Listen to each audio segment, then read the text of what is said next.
Hey guys, it's Josh here at Porter Valley Ranch for Hobby Farms, and today we're going to talk about fall flock maintenance on your hobby farm. Let's get into it.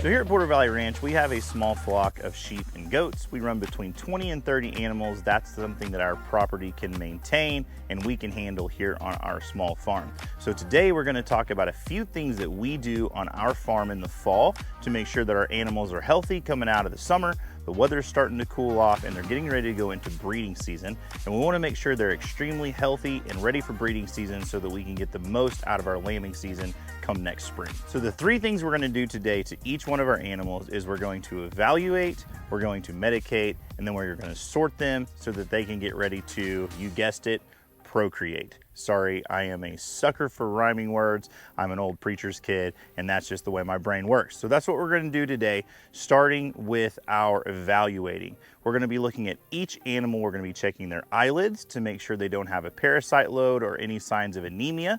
And then we're gonna be checking their hoofs to make sure we don't need to trim those hooves. If we do, we'll get that taken care of. And then we'll just look at everywhere else, check inside their mouth, check their wool, make sure that their well-being is all ready. And if we see anything that needs to be addressed, then we'll take care of it now before we sort them out.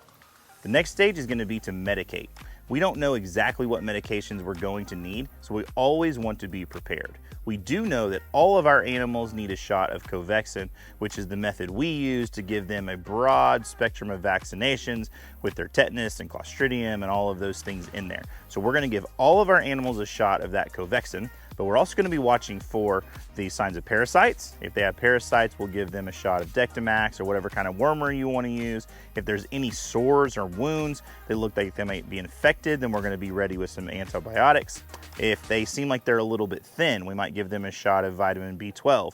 All the different medications that we could need, we want to make sure they're close at hand. So if we see something, then we can medicate them right there on the spot. Make sure you have your syringes, make sure you have your drench guns, whatever you're going to need, get all your supplies ready and in one place so that when you see something, you can do something. The next thing that we're going to do is we're going to sort our flock out. We are going to separate all of the ewes and the does from the rams and the bucks. That means separate the boys from the girls. See, we're coming into breeding season and we don't want them to breed yet for two reasons. Number one, we want to make sure that the females are extremely healthy. So we go through a process called flushing, which is where we give them a lot of extra nutrition to make sure they're in peak physical condition before they get bred. That increases our chances of having multiple births. So we want to make sure we do that. The other reason is it gets really cold in January and February, and we don't want those lambs or kids being born in that time period. So we want to push them into October before they get bred so that their gestation period takes them into the end of February, 1st of March before having possible births. Now, it's not always guaranteed that they're even going to breed on their first cycle, so we want to push them into the spring as much as possible. So we're going to separate the boys from the girls, give them all really good nutrition, and then put them back together at a later date. You can watch some of our other videos here on Hobby Farms about how we use marking, harnesses, and things like that to know when our ewes are bred.